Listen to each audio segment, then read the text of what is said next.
Alhamdulillah kita diizinkan Allah kembali bertemu karena sudah cukup lama, ada sebulan ya, ada sebulan. Terakhir tanggal 8, kan tanggal berapa? Antum tidak rindu nampak? Masya Allah. Sekarang tanggal 12, berarti sebulan lebih. Alhamdulillah kita kembali diizinkan bergabung di majelis ini. Tentu harapan kita besar kepada Allah. Mudah-mudahan Allah berkenan memberi kita pahala yang besar. Oleh itu mari kita bersyukur kepadanya. Mudah-mudahan nikmat yang sudah kita dapatkan sentiasa Allah tambahkan, sehingga membuat kita semakin bersyukur kepadanya. Ma'asyiral kiram dirahmati Allah, salawat dan salam kepada baginda Nabi kita alaihi salatu wassalam. Semoga salawat dan salam itu sentiasa menambah cinta kita kepadanya, menambah banyaknya pahala untuk kita, dan mudah-mudahan dimudahkan mendapatkan syafaatnya di hari kiamat nanti. Kaum muslimin dan muslimat dirahmati Allah, setelah kita mempelajari beberapa sifat-sifat Allah Subhanahu wa taala sebagai contoh aplikasi bagaimana kita menetapkan sifat bagi Allah, yaitu dengan yang dia tetapkan atau yang ditetapkan oleh Rasulnya sallallahu alaihi wasallam, dengan catatan penting: tidak boleh atau wajib menyucikan Allah dari menyerupai makhluknya, dari zatnya ataupun sifatnya. Yang kedua, tidak mencari-cari bagaimana kaifiatnya. Yang ketiga, mengimani secara mutlak apapun yang datang dari Allah dan Rasulnya sallallahu alaihi wasallam, karena itulah iman. Nah, selesai lalu disebutkan oleh para penulis beberapa contoh aplikatifnya, baik sifat zatiyah maupun sifat fi'liyah Nabi Allah Subhanahu wa taala. Sekarang masuk pada pembahasan yang ketiga. Al-mabhathu ats-tsalis, qalu rahimahumullah wa hafizahumullah, qawaidu fi babil asma'i was sifat. Beberapa kaidah dalam bab asma dan sifat, maksudnya dalam mengisbatkan nama-nama dan sifat-sifat Allah tabaraka wa ta'ala. Di qawaid sesuatu yang menyimpulkan banyak masalah dalam satu kaidah. Taib, al-qaidatul ula, kaidah yang pertama, al-qawlu fi sifati kal qawli fi zat, yaitu pembicaraan tentang atau dalam masalah sifat Allah sama dengan berbicara tentang zat Allah tabaraka wa ta'ala. Apa maksudnya? Para penulis, para masyayikh mengatakan rahimahullah, wa bayanuha anna Allah ta'ala laisa kamitslihi syai'un la fi zatihi wala sifatihi. Makna daripada berbicara tentang sifat Allah persis sama dengan berbicara tentang zat Allah tabaraka ta'ala. Kalau kita mengisbat zat, tentu harus mengisbat sifat. Nah, sebagaimana laisa kamitslihi syai'un la fi zatihi, tidak ada yang serupa dengannya sesuatu pun. La fi zatihi, tidak pada zatnya, wala sifati, dan tidak pula pada sifatnya, wala af'alihi, dan tidak pula pada perbuatan-perbuatan Allah tabaraka wa ta'ala. Lalu gini kan lempang jalan kita ya, tidak ada yang sama dengan Allah pada zatnya, pada sifatnya, pada perbuatannya. فإذا كان لله ذات حقيقية لا تماثل الزوات بلا خلاف فكذلك الصفات الثابتة في الكتاب والسنة هي صفات حقيقية لا تماثل سائر الصفات. Seperti apabila Allah memiliki zat yang hakiki, bukan majazi, yang hakiki, yang tidak sama dengan zat manapun. Kan zat kan banyak, ya, zat makhluk kan banyak nih. Nah, zat Allah tak serupa dengan zat manapun. Taib, bila khilaf, ini tidak ada khilafnya. Tidak ada khilaf masalah ini, bahwa perkataan ini seluruh umat Islam dengan segala golongannya dan segala alirannya, bahwasanya tidak ada zat yang serupa dengan zat Allah Taala. Ada khilafnya? Masalah khilafiyah juga? Enggak kan? Alhamdulillah, tidak ada khilafnya. Fakadzalika sifatu tsabitatu lahu fil kitab wa sunnah. Harusnya seperti itu pula sifat-sifat Allah yang sabit dalam Alkitab dan Sunnah. Hiya sifatun haqiqiyah, juga sifat yang hakiki, bukan majazi. La tumathilu sa'iras sifat, yang tidak serupa dengan seluruh sifat. Jelas? Maksudnya sifat makhluk. Fal qawlu fi dzati was sifati min babin wahid. Kalau begitu, berbicara tentang sifat dan berbicara tentang zat babnya sama. Babnya sama. Wa hadhi qa'idatun 'azimah. Ini kaidah yang agung. Yunaqashu biha, dengannya kita munakasah, berdiskusi, ya, berdebat, mau berdebat, tidak usah ya, membantah man yungkirus sifat, orang yang mengingkari sifat, ma itsbatihi zat, walaupun dia menerima adanya zat Allah tapi mengingkari sifat, seperti kaum Mu'tazilah. Mereka mengakui Allah punya zat hakiki, tetapi mereka tidak mau menerima sifat Allah yang hakiki. Jelas? Jadi zatnya ada hakiki tapi sifatnya tidak. Nah, katakan enggak. Ya, kalau antum terima Allah punya zat yang tak serupa dengan zat manapun, antum juga harus terima bahwa Allah punya sifat yang tak serupa dengan sifat manapun. فإن إثبات وهذه قاعدة عظيمة يناقش بها من ينكر الصفات مع إثبات الذات. Ini kaidah yang besar yang dengannya kita menjawab atau membantah orang yang mengingkari sifat walaupun dia menetapkan zat bagi Allah tabaraka wa taala. Fa inna itsbataz zati lirabbi azza wa jalla mahallu ijma'il ummah, karena menetapkan, meyakini ada zatnya, zat bagi Allah tabaraka wa ta'ala, ini ijma' umat ini, tidak ada khilafnya bahwa Allah punya zat, itu ijma', dan bahwa zatnya itu tidak serupa dengan zat-zat manapun, tak berupa dengan zat manapun. Faiza qala qail, kalau ada yang berkata la usbitu sifat lianna fi itsbatihi atau lianna fi itsbatiha tashbihan lillahi bi khalqih, saya tidak mau menerima Allah memiliki sifat. Apa sebab? Karena mengakui Allah punya sifat bisa berujung pada tasbih, menyerupakan Allah dengan makhluknya. Kan itu yang ditakutkannya. Kalau Allah punya sifat berarti menyerupai makhluk.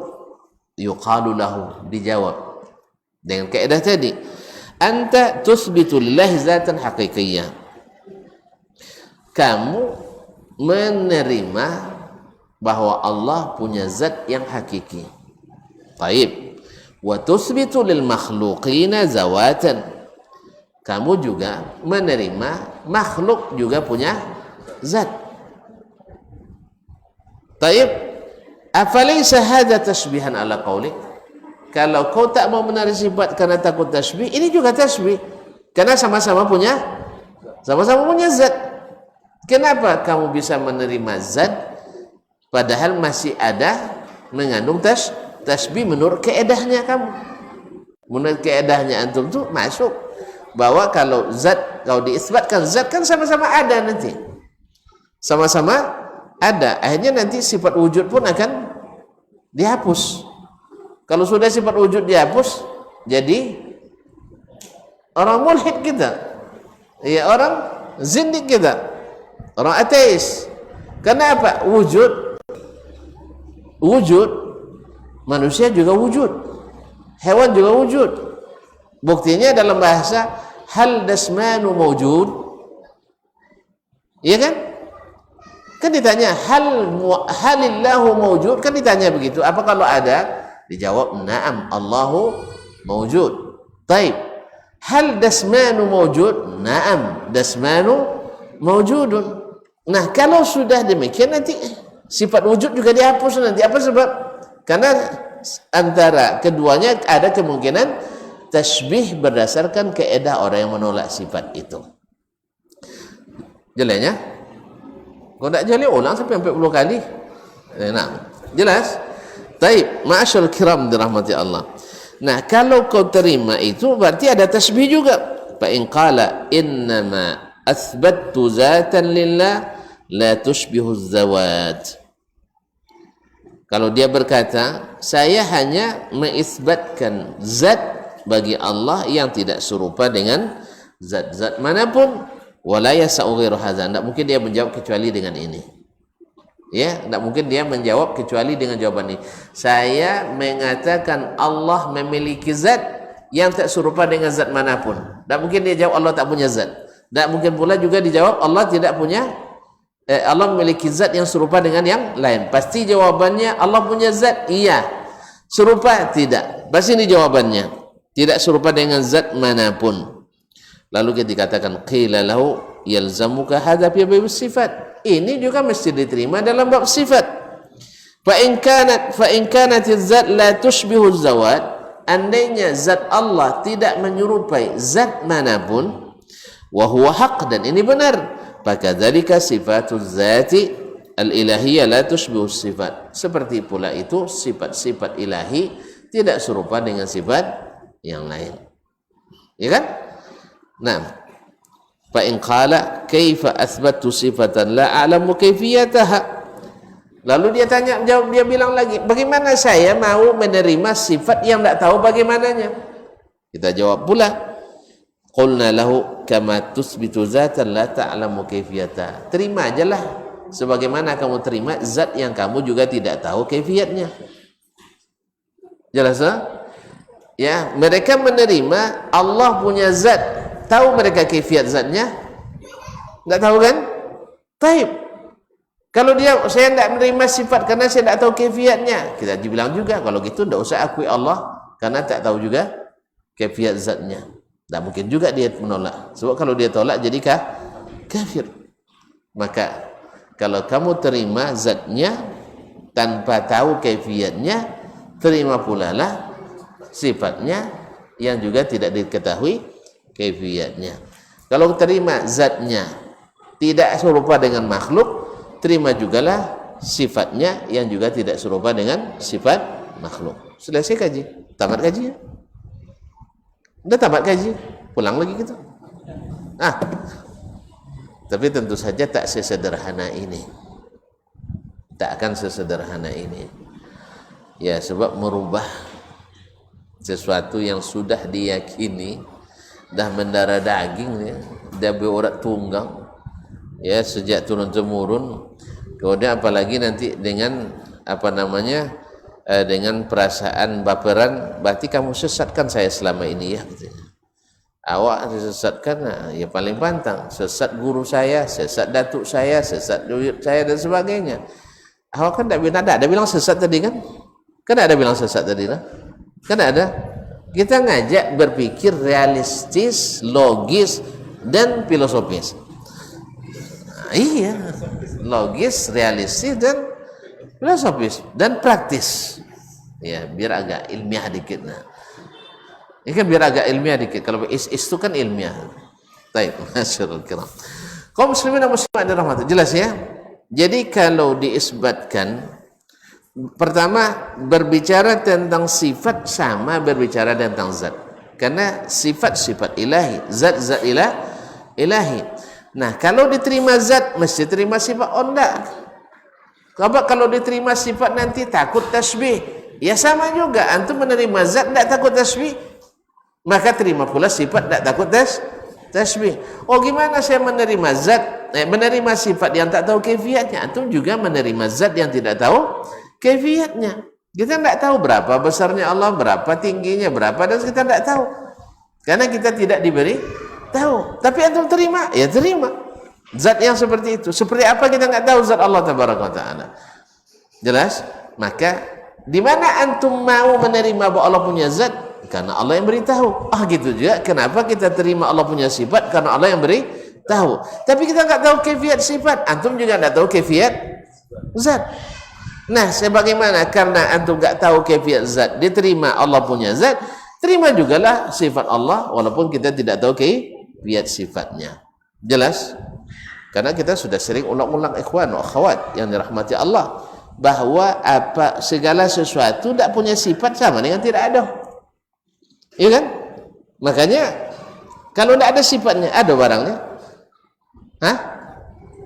Nggak ada barangnya. Tidak ada logika manapun menerima. Oh, tapi kan wahyu mengatakan, alhamdulillah antum terima wahyu rupanya. Sama kita. Ayo kita sama-sama terima wahyu. Jelas? Dan saya tak pernah bilang sesat tadi kan? Kenapa pernah kita bilang sesat tadi? Kadang takut dibilang sesat kami ini. Bukan. Awak tidak perlu menyesatkan orang itu, tidak perlu lah. Cuman orang yang menyimpang merasa sesat sendiri kadang. Belum lagi kita bilang sesat, dia sudah merasa disesatkan. Awak belum cerita sesat lagi, sudah merasa sesat sendiri. Ya, makanya jangan berada di jalan yang jangan berada di jalan yang berbahaya.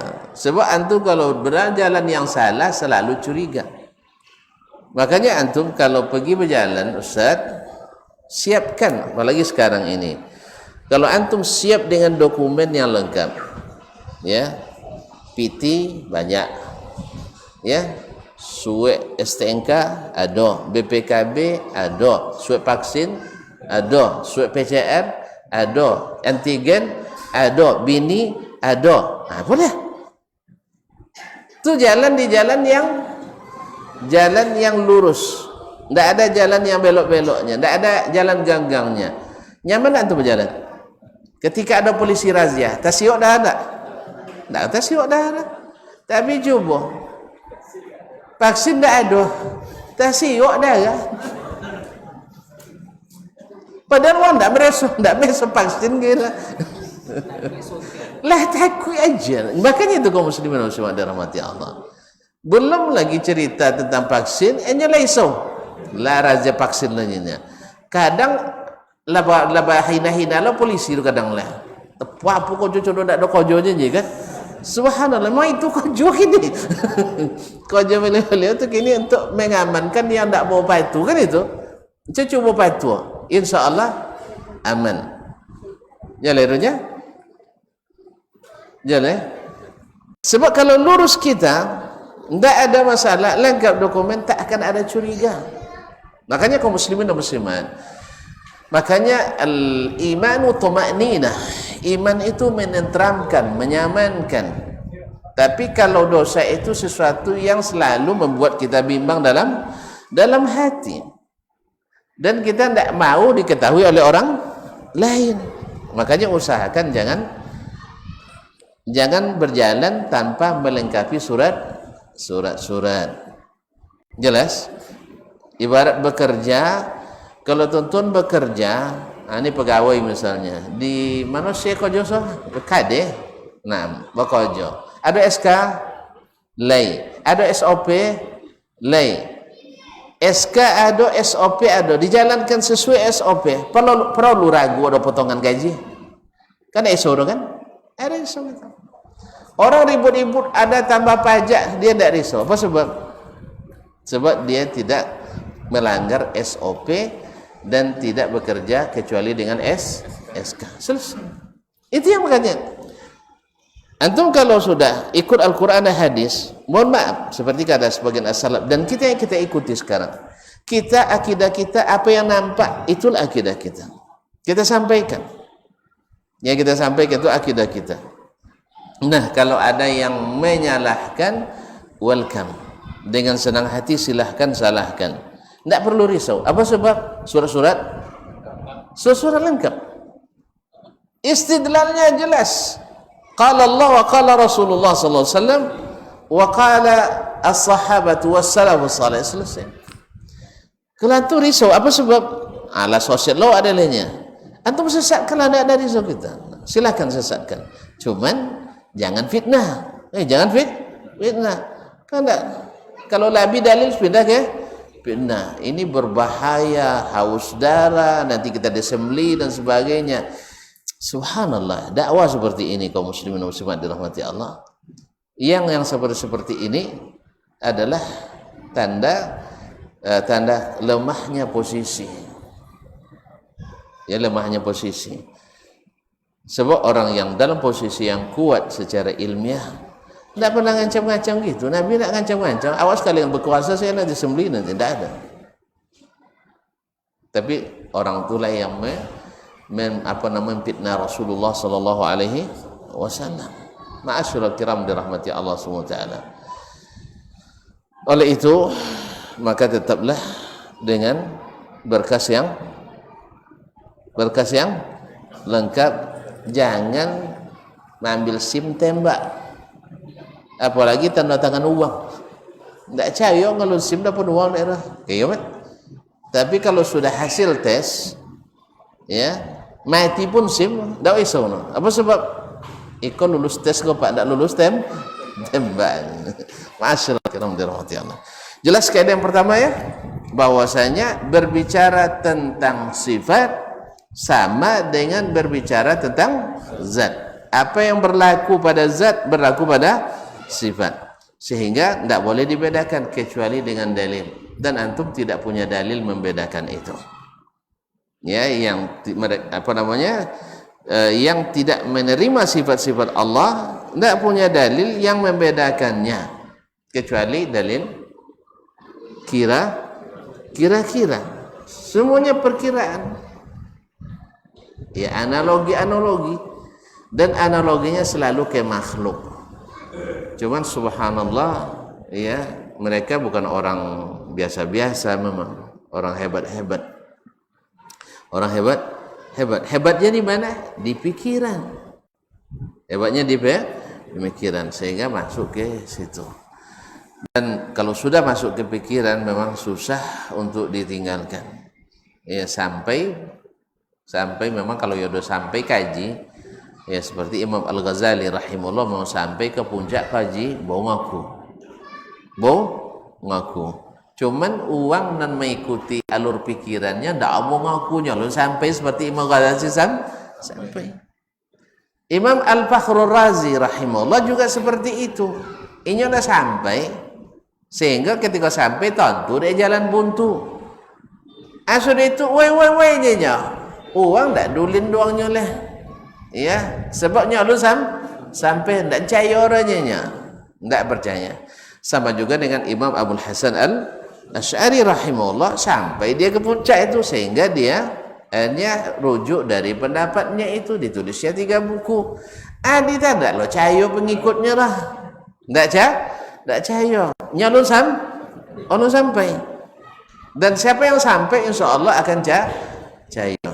Makanya kaum muslimin dan muslimat memang tidak mudah merubah pemikiran. Berapa banyak kaum muslimin dan muslimat dirahmati Allah SWT, orang-orang yang dulu syekh-syekh besar di tempatnya, ketika Allah berikan dia hidayah mengikuti as-sunnah ini, murid-muridnya melawan ke dia. Ada kan? Murid-muridnya memusuhinya banyak. Padahal dia dulu yang pimpinan tertinggi, apa namanya itu? Enggak ketua lah. Mursyid atau khalifahnya dulu dia. Tapi setelah beliau meninggalkan dan kembali kepada sunnah Nabi sallallahu alaihi wasallam, murid-muridnya tidak percaya. Murid-muridnya tidak percaya, bahkan menghalang-halangi dakwahnya. Demikian, karena memang itu asalnya Rasulullah sallallahu alaihi wasallam dulu adalah orang yang paling dipercaya, yang paling dihormati. Bahkan syekh-syekh besarnya Quraisy itu, bila ada masalah besar, penyelesaiannya di tangan Nabi Muhammad sallallahu alaihi wasallam. Tapi belum jadi rasul itu. Setelah beliau berdakwah, akhirnya mereka berubah total dari menyayangi membenci, dari bersahabat memusuhi, dari menyegani dia mencaci dan merendahkan. Jadi memang tidak mudah kaum muslimin dan muslimat dirahmati Allah. Jadi antum harus paham juga itu, jangan berkeras-keras betul nak. Ya, jangan berkeras betul. Karena nunggu sampai dulu. Sama dulu Al-Walid Al-Karabisi. Ya, dari keluarga banyak Karabisi yang sejenis itu, yaitu induknya ilmu kalam. Ya, Imam Al-Khatib Al-Baghdadi meriwayatkan daripadanya dengan sanadnya bahwa beliau di akhir hayatnya dia panggil anak-anaknya, lalu dia tanyakan kepada mereka, kalian tahu enggak, ada enggak orang yang lebih alim dari saya tentang ilmu kalam? Mereka bilang enggak, karena memang dia induknya hari itu, dia induknya. Lalu kata beliau lagi, atattahimuni, kalian ragu enggak dengan itu, dengan predikat saya sebagai orang yang paling ahli itu? Jawabannya tidak. Inni usilakum atau inni usikum ataqbalun, saya ingin berwasiat kepada kalian, mau enggak kalian terima? Tentu kalau nak mati kan kamu ni mau sudah wasiat kan. Untung-untung le itu awak dengan tanah dan sitan dunianya. Mau enggak kalian terima wasiat saya? Jawaban anak-anaknya dan orang-orang yang dekat dengan keluarganya, dia jawab siap. Apa jawab beliau? Alaikum bimanhaji ahlil hadis. Ikutilah oleh kalian metodenya ahli hadis. Fa inni aral haqqa ma'ahum. Sebab saya melihat kebenaran itu bersama mereka. Nah, apakah Karabisi ikut? Enggak. Ya, tadi terima wasiatnya kan, tapi di bab ini tidak mau. Mereka akhirnya dari keluarga Karabisi lahir pula Hafs Al-Far Al-Karabisi yang menjadi lawan Imam Asy-Syafi'i bermunazarah. Di ahli kalam, Imam Syafi'i ahli hadis, bahkan digelar Nasrul Hadis.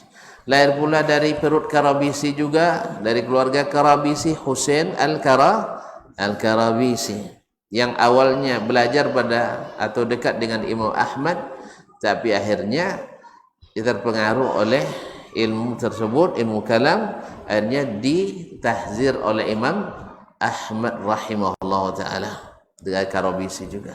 Jadi nasihat ada, imam-imam itu sudah menunjukkan, tapi apakah mereka percaya? Tidak. Karena apa? Belum sampai ke ujung. Oleh itu kaum muslimin dan muslimat dirahmati Allah, awak tak ada alun sampai juga kan? Ya, tidak jawab cayo orang, itu dia kan? Tidak jawab cayo. Apa sebabnya alun sampai kalau sampai tambah tidak cayo. Iya, alun jauh dia buntu, tapi lah tunjuk ni Imam Ghazali, dah tunjuk ni Imam Fakhrul Razi, dah tunjuk ni Imam Al-Karabisi, jalan iko buntu senangnya. Untuk oleh copek percaya, karena mereka memang ahlinya. Semoga Allah jadikan saudara-saudara kita juga percaya pada nasihat-nasihat imam-imam tersebut. Masyaallah kiram dirahmati Allah SWT. dan sabu ikut dak jo kan hadun cayo gitu dah. Sang Imam Ghazali dak cayo, Imam Al-Karabisi dak cayo, Imam Al-Fakhr Razi dak cayo, apalagi ke Imam ndak ada imam orang. Allah musta'an. Jadi memang tidak mudah, tapi ini kan terang sekali itu kaidah, terang sekali. Kalau antum tak terima Allah punya zat, padahal antum tidak tahu kaifiatnya, terima juga sifat walaupun tak tahu kaifiatnya.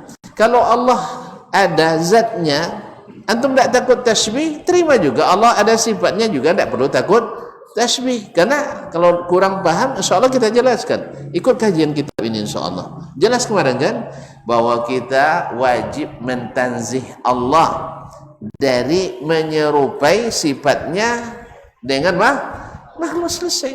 Dan bahwa kita tak boleh untuk keluar dari Alkitab dan Sunnah. Dan yang ketiga, tidak mencari-cari seperti apa kaifiatnya. Alhamdulillah jalannya terang, nyaman. Tapi aja tidak aja cahaya orang. Ini nyalun sampai tantu buntu sebutan tantu. Allah musta'an. Dan azan? Oh ada. Ya.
أشهد أن لا إله إلا الله اللهم صل على محمد اللهم رب هذه الدعوة التامة والصلاة القائمة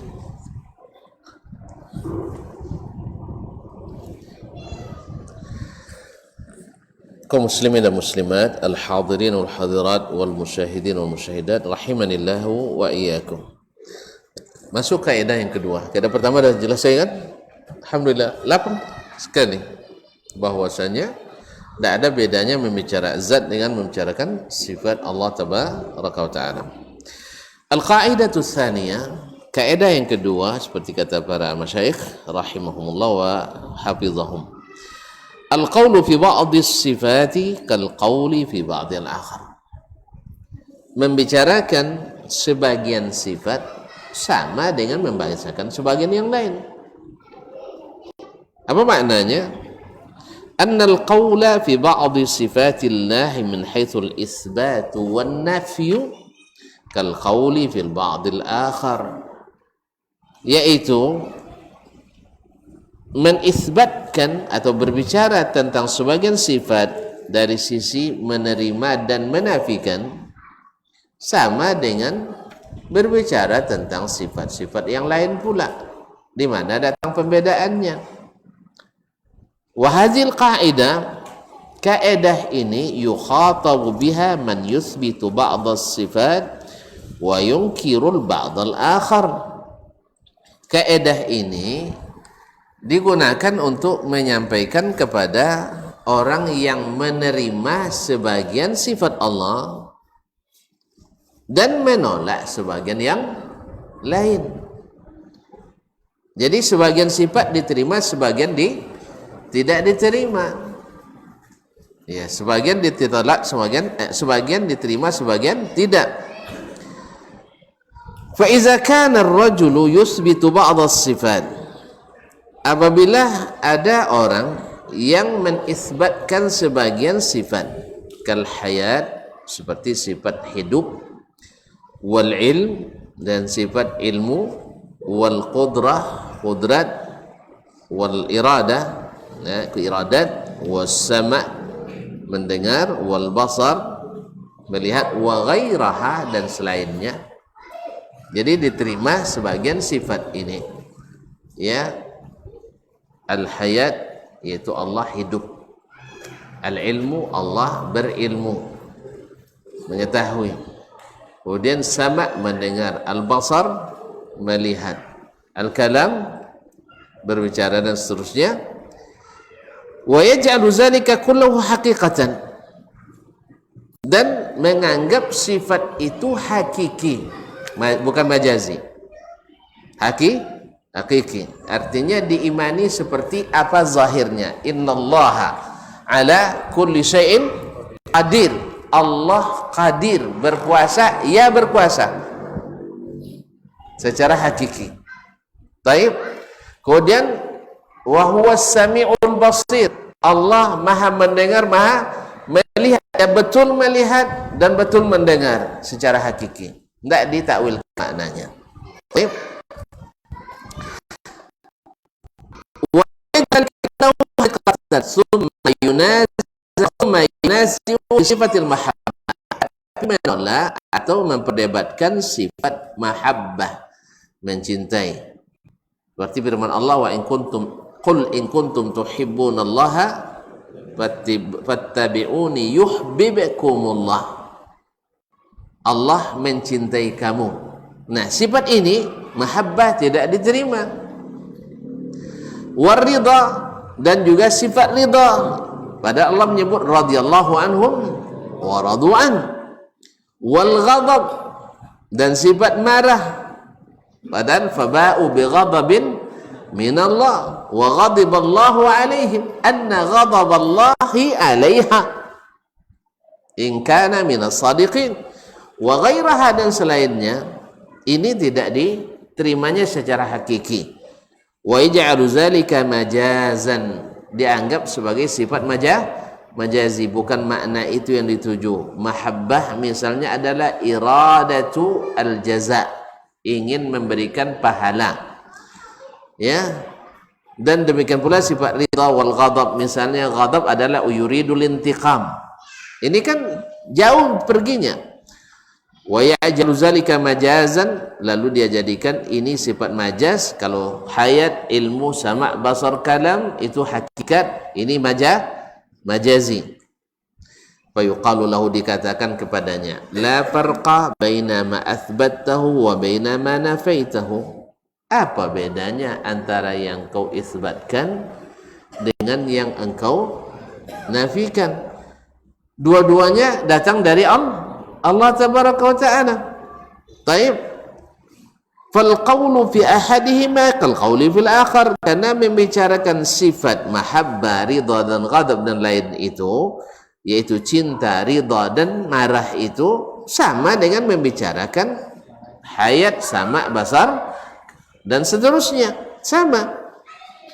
Kal qawli fa in kunta tuthbitu hayatan, jika engkau isbatkan, artinya terima sifat Allah yaitu hayat, hidup, wa ilman, mengetahui, wa qudratan, menguasai, wa sam'an, mendengar, wa basaran, melihat, la tushbihu ma yuthbatu lil makhluqin, ya, tidak kamu menerima kan hidup, kan tidak ada matinya, hidup, ilmu, masa dan seterusnya tadi itu, ini diterima secara hakiki dan tidak la tushbihu ma yathbutul makhluqin, yang tidak menyerupai sifat-sifat makhluk yang juga berpunyai sifat itu. Makhluk hidup, makhluk berilmu, makhluk berkuasa.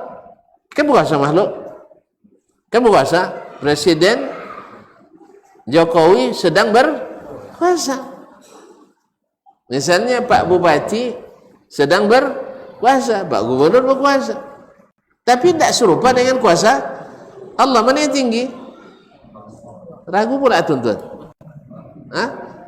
Kuasa Allah tidak serupa kekuasaannya. Taib.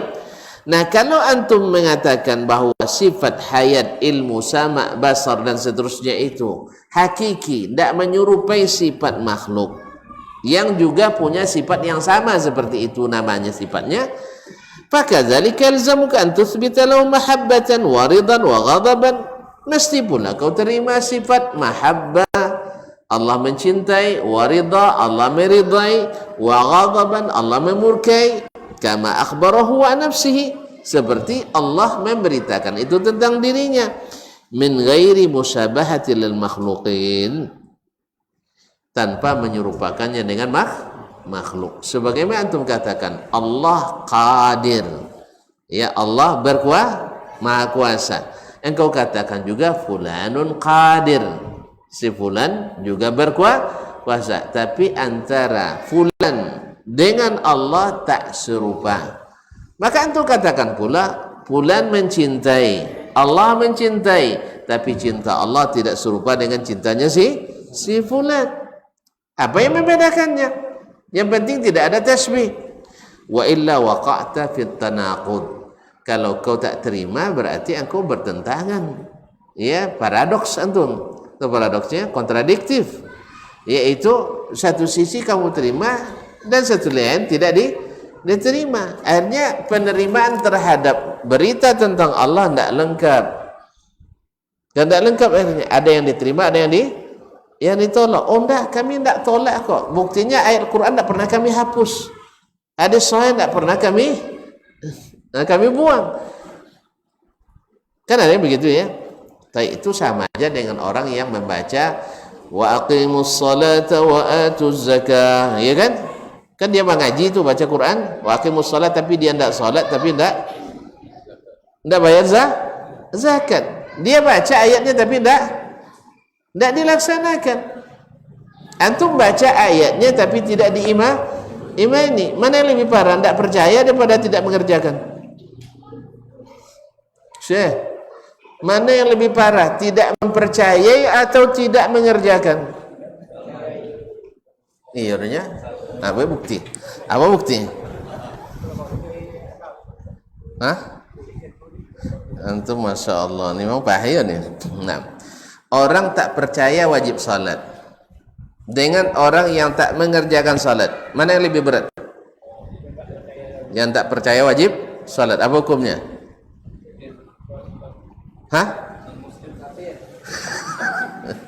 Antum takfiri ya. Tidak ada khilaf di antara ulama, orang yang mengingkari wajib salat kafir ijma', kecuali dia lahir di hutan belantara atau lahir di tengah-tengah orang kafir, tidak pernah sampai berita Islam kepadanya, itu lain hal. Tapi kalau dia hidup di tengah-tengah kaum muslimin, dakwah sampai kepadanya, lalu dia katakan salat tidak wajib, hukumnya non muslim. Nah, cuman Anda kalau meninggalkan khilaf ulama, kalau meninggalkan ya tanpa mengingkari wajibnya terjadi khilaf ya, wallahu taala alam. Tapi jangan gara-gara khilaf itu enteng aja dengan salat. Antum ingat yang pertama ditanya nanti ketika sampai di akhirat adalah salat, bukan selawat. Nah, masyaallah kiram dirahmati Allah SWT ya, salawat yang ditanya, jamak salat, salat. Jadi salawat itu jamak salat, karena salat itu 5 kali maka jadinya salawat. Tapi bahasa Arab lah, kalau Indonesia enggak lah, salawat itu khusus untuk Nabi SAW. Masyaallah kiram dirahmati Allah. Jelas? Jadi antum baca ayatnya tapi tak imani isinya, ini lebih berbahaya. Antum baca hadis, oh hadis sahih, tapi kami tidak percaya dengan isinya, yang zahir itu kami tidak percaya, ini berbahaya. Di mana? Kenapa antum tidak percaya? Tidak sesuai dengan keinginan. Oh gitu, dulu orang-orang Quraisy juga tidak sesuai dengan pikiran, tidak diterimanya. Cuman karena kita lahir di kalangan Islam, ada subuhat yang menyelamatkan kita. Kalau sempat di zaman Nabi antum tidak percaya, bahaya. Tapi karena sekarang ini kita hidup di zaman subuhat dan fitnah, antum selamat dari sisi itu gitu. Ya, di sisi hukum manusia, di hukum Allah, wallahu a'lam, kita tidak tahu. Semoga selamat nanti, semoga selamat. Karena Allah berbicara dengan bahasa yang jelas, menjelaskan. Nabi berbicara dengan bahasa Arab yang fasih, dan tidak ada tafsir selain itu yang disampaikannya. Jelas? Yang menolak kalimat mahabbah, wallahu ta'ala alam, mungkin karena keterbatasan, tapi bukan kita. Ulama-ulama yang mengikuti as-salaf, mereka mengatakan tidak ada tafsir mahabbah dari Nabi kecuali dengan mahabbah juga. Berarti makna mahabbah hakiki atau majaz? Hakiki. Karena tidak ada tafsir selain itu oleh Nabi SAW, dan juga tidak ada satu huruf pun dari sahabat yang mengatakan mahabbatullah itu maknanya tidak mahabbah. Semuanya juga menafsirkan dengan mahabbah. Berarti kita tahu maknanya hakiki. Lalu antum tidak percaya dengan hakiki itu. Apa sebab? Karena tidak masuk dalam akal saya. Berarti kalau nunggu akal dulu baru percaya, berarti antum pengikut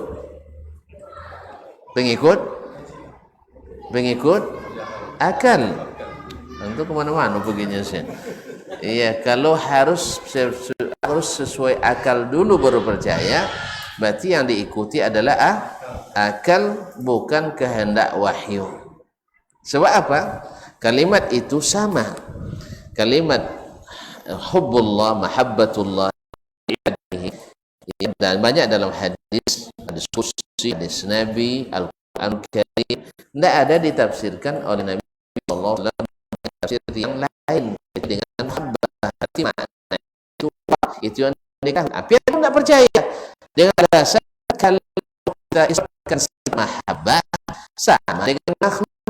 Gimana ada kan antum juga isbatkan sifat ilmu juga ada pada makhluk, sama enggak? Ya enggak. Begitu juga kita bilang mahabbah ada sama makhluk, ada, tapi sama mahabbah Allah dengan mahabbah makhluk? Ya tidak, sama.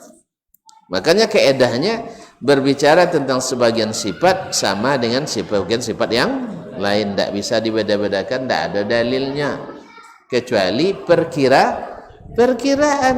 Kalau perkiraan antum ahli kira-kira, dalilnya kira-kira. Oh enggak, banyak ulama besarnya tadi sudah kita bilang, ulama besarnya tadi, tapi setelah mereka sampai pada salah kira, ternyata jalannya buntu, mereka taubat meninggalkannya dan menyarankan kepada orang tidak menempuh jalan itu, seperti Imam Al-Ghazali, Al-Fakhr Razi, Al-Walid Al-Karabisi, Imam Abul Hasan Al-Ash'ari rahimahumullahu jami'an. Tapi masalahnya tadilah tidak mudah percaya, sebab sudah berubah arah, kan itu. Oh, inyo mungkin anjak pemandangan setan nampak dia tidak nak jen wak masuknya kan.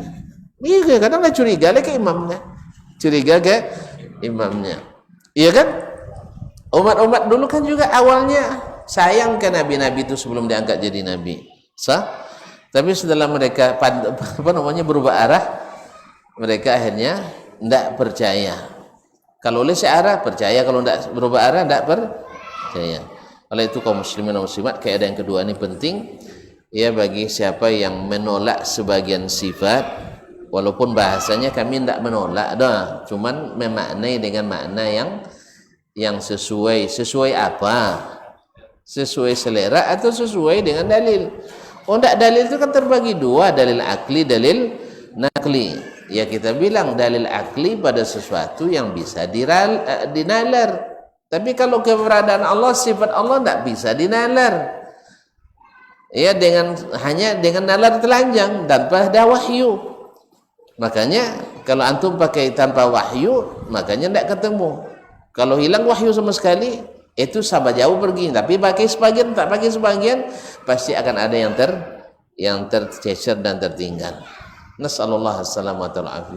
Oleh sebab itu memahami sebagian sifat sama dengan memahami sebagian yang lain. Oleh sebab itu ahlus sunnah wal jamaah yang mengikuti Nabi dan para sahabat secara komitmen dan konsekuen bahwasanya semua sifat Allah yang Allah sebutkan kita imani dengan maknanya yang asli dan tidak mencari-cari makna yang jauh dari makna yang asli tadi. Jangan tuh sampaikan, kan maknanya kan banyak, mahabbah itu banyak, betul. Tapi yang asli yang mana? Nah, yang makna asalnya mana? Oleh itu kaum muslimin dan muslimat dirahmati Allah kadang-kadang bermain-main bahasa, kadang seolah-olah kita tidak paham bahasa Arab. Nyawa buku terjemahnya kan? Iya buku terjemah pakai ini. Iya nyawa terjemah awaknya kan? Kaum muslimin. Mononya menyebut puasa. Ya dan kodrat dan sopi terjemahan ini. Oh gitu. Tuh. Ini saya tidak hafal Ustaz kudrat. Tidak hafal Ustaz kudrat iradat bahasa mak besar kalam. Kenapa lah? Jangan ulang ya. Wujud kidam baqa mukhalafatul dengan qiyamuhu nafsi. Pada niat kudrat iradat. Tak hafal sendiri. Masyaallah kiram dirahmati Allah SWT. Ala kulli hal, ya semoga Allah SWT ya memberikan taufik pada kita untuk berilmu yang benar dan diberi kekuatan mengikutinya. Karena tidak sedikit seperti kata Ibnu Qayyim rahimahullah, manusia itu diberikan Allah dua kekuatan. Kekuatan ilmu, kekuatan amal. Kalau dua-dua ini kita dapat, kekuatan ilmu, kekuatan amal, kita selamat dari dua subuhat. Selamat dari dua fitnah subuhat dan fitnah syahwat. Tapi kalau lemah salah satunya, kita mesti jatuh ke salah satu fitnah itu. Ada orang ilmunya Masya Allah di atas rata-rata, kecerdasannya, penguasaan ilmunya luar biasa, predikatnya mungkin dapat A terus kan, A plus terus, dan di A plus orang, tetapi lemah di amal sehingga kena fitnah syahwat. Syahwat tuh banyak. Kalau saya tetap bertahan dengan ini, jemaah saya berkurang misalnya. Syahwat itu kata Nabi syahwatun khafiyah, syahwat tersembunyi. Kalau saya tetap menegakkan ini, jabatan saya mungkin akan sirna, besok tak terpilih lagi. Dan ini orang syahwat, orang-orang besar kena itu. Heraklius tak jadi masuk Islam kan karena itu kan. Heraklius tidak jadi masuk Islam karena takut kekuasaannya hilang, syahwat. Abu Talib juga lemah di amalnya. Dia dah tahu. Gimana nak tahu? Dia ngasuh Nabi alaihissalatu sejak kecil. Dan tak pernah anak cuba bohong. Tetapi syahwatnya untuk tetap tercatat sebagai anggota masyarakat jahiliyah, mengalahkan ilmunya. Makanya seperti kata Ibnu Qayyim, orang seperti ini kalau bicara secara ilmiah dia imamnya, tapi pas masuk ke bab amal dia lebih awam dari orang awam, lebih cepat terpengaruh daripada orang awam. Semoga Allah selamatkan. Jenis kedua, orang yang lemah di ilmu tapi kuat di amal. Jadi ilmunya lemah. Yang seperti ini sedikit aja syubhat habis dia. Sedikit syubhat dia habis. Nah, ya dibilang nanti belajar tauhid seperti ini jadi zombie, tidak mau lagi dia belajar. Yang terbayang olehnya film zombie. Tahu film zombinya? Dia tak jawab ya Ustaz. Ceritanya. Kenapa zombie itu sih? Apa yang zombie? Tak lah kan? Tengok lah. Tak film awak, film Amerika rumahnya. Makanya pikiran tu datangnya memang juga dari setan. Nah, tak ada pikir dari setan, dia pikiran tu. Ya sanad kokit je. Sanad kokit je. Tapi orang yang berilmu dia tahu, nampak olehnya TV nampak je, tak pernah nampak zombie di Mekah, tak pernah nampak zombie di Madinah. Pengen haji, kan tak bincang sampai nak haji lah. Nampaknya ternyata orang-orang tu suka membantu, suka beri makan, suka beri minum, ya suka bangun masjid, suka mengucapkan salam, suka ke masjid. Awak nak nyebut zombie lah, sepaya-paya sedekah ke haji.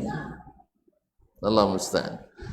Oleh itu kaum muslimin dan muslimat dirahmati Allah, ini orang kalau lemah di ilmunya, rajin amalnya, dilibas oleh fitnah syubhat, sehingga termakan oleh syubhat.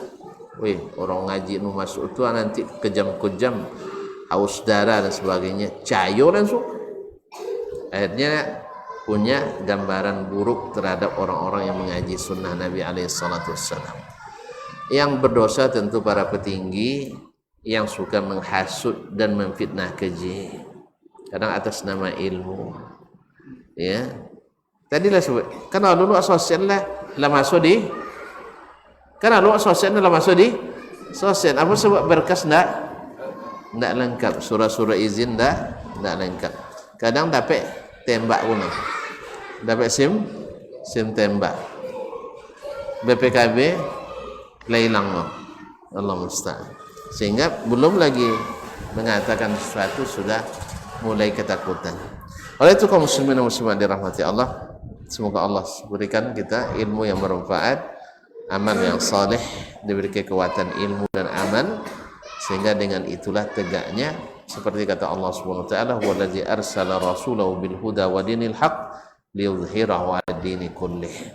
Allah lah yang mengutus rasulnya dengan ad-din, bil huda, dengan huda. Huda itu ditafsirkan oleh Ibnu Abbas dengan al-ilmun nafi', ilmu yang bermanfaat. Wa dinil haqq, agama yang hak, yaitu amal yang saleh, ilmu yang diamalkan, dan amal yang diambil dari ilmu yang sahih tadi.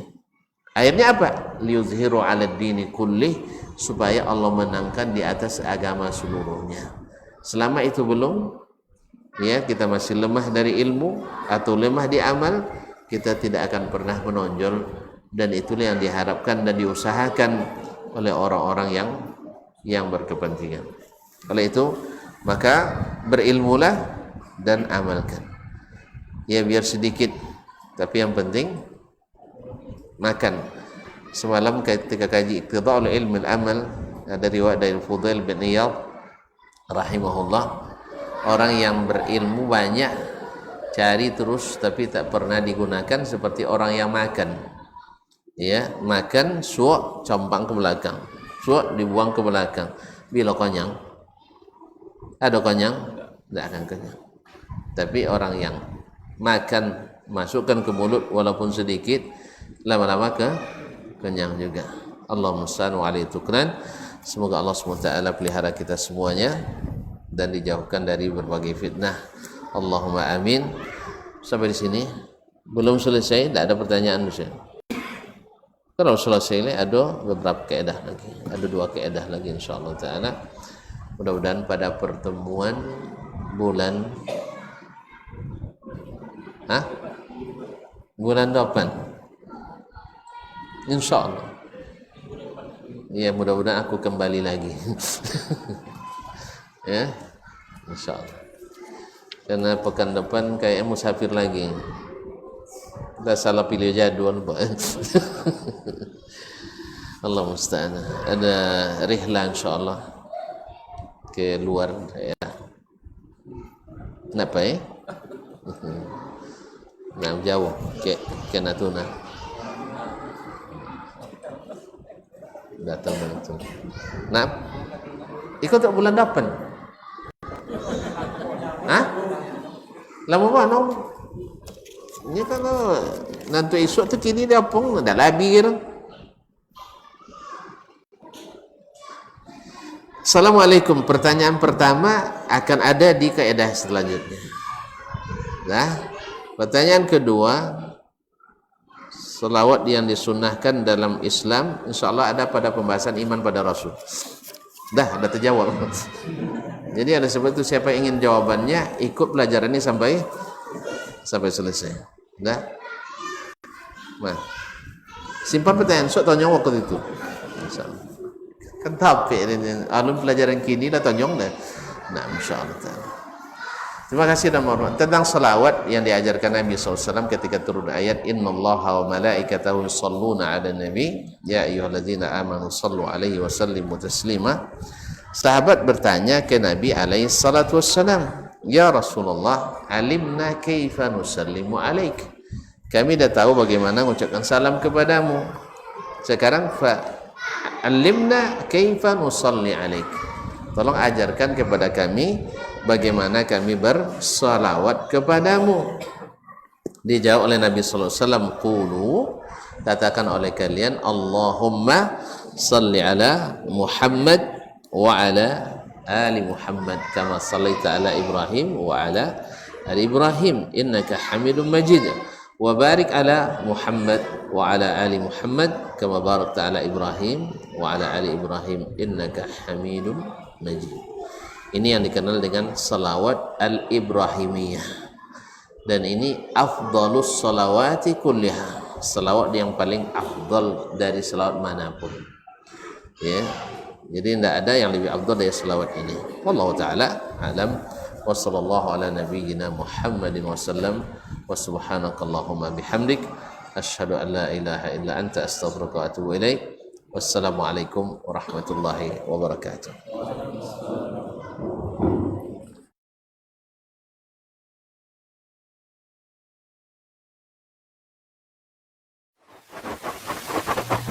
Barometer amal kita saleh tak salehnya di salat kita. Bila salat kita ikhlas dan sesuai dengan sunnah Nabi SAW, maka insya Allah amalan yang lain. Ini aktivitas ini membantu saya di akhirat atau akan menyulitkan saya di akhirat. Kalau seandainya perbuatan itu ternyata akan menyulitkan kita di akhirat kelak, tinggalkan perbuatan itu. Anta ni'mal jund. Kamu adalah sebaik-baik prajurit. Coba lihat. Kamu adalah sebaik-baik prajurit. Maka tujuannya adalah menghancurkan kehidupan rumah tangga.